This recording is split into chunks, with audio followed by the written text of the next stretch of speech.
इंदौर में महापौर पुष्यमित्र भार्गव और नगर निगम परिषद ने अपने कार्यकाल के 4 वर्ष पूरे कर 5वें वर्ष में प्रवेश कर लिया है। इस अवसर पर निगम ने अपने 4 साल का रिपोर्ट कार्ड प्रेस वार्ता के माध्यम से जनता के सामने रखने और विकास कार्यों व राजस्व बढ़ाने की योजनाओं पर विशेष जोर दिया है।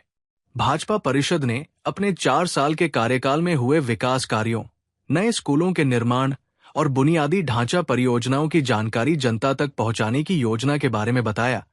उन्होंने पत्रकारों के विभिन्न सवालों के जवाब दिए। उन्होंने कहा कि स्वच्छता में सिरमौर रहने के बाद इंदौर में जल संरक्षण और भूजल स्तर को बढ़ाने के लिए रेन वाटर हार्वेस्टिंग सिस्टम लगाने का बड़ा अभियान चलाया गया है, जो सतत जारी रहेगा। उन्होंने नगर निगम की आय बढ़ाने और अवैध होर्डिंग के संबंध में भी बातें कही। उन्होंने कहा कि 1 या 2 वार्डों में बिजली की समस्या की शिकायतें मिली है, उसे भी सुधार लिया जाएगा।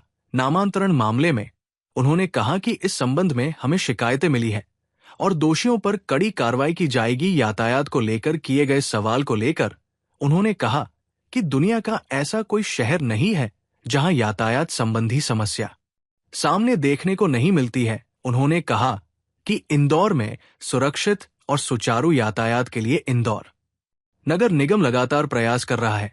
शहर में गड्ढों की समस्याओं को लेकर उन्होंने कहा कि वर्षा ऋतु के बाद नई सड़कों का निर्माण किया जाएगा, फिलहाल पेच किया जा रहा है। वहीं कॉलोनी को लेकर भी उन्होंने कहा कि अभी तक 153 कॉलोनी को वैध किया जा चुका है। के यशस्वी प्रधानमंत्री नरेंद्र मोदी जी, मध्य प्रदेश के मुख्यमंत्री डॉक्टर मोहन यादव जी और हमारे नगरीय प्रशासन मंत्री कैलाश विजयवर्गीय जी के विजन और सहयोग से इंदौर लगातार तेजी से विकास के पथ पे आगे बढ़ रहा है। हमारा ये 4 साल का कार्यकाल, जिसमें अभी 1 साल और बचा है, इस कार्यकाल को हम अनंत संभावनाओं वाले इस शहर में